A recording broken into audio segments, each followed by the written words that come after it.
মানুষের কাছাকাছি। যে কোনো লড়াই লড়তে রাজি আছি,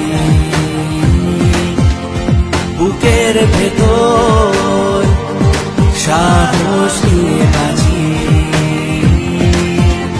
তাই আমরা মিলে মিশে সবাই অন্যায় দেখলে রুখে দাঁড়াই, দিদির পথে চলছি সকলে ভয়কে হাওয়াতে ওড়াই। আমরা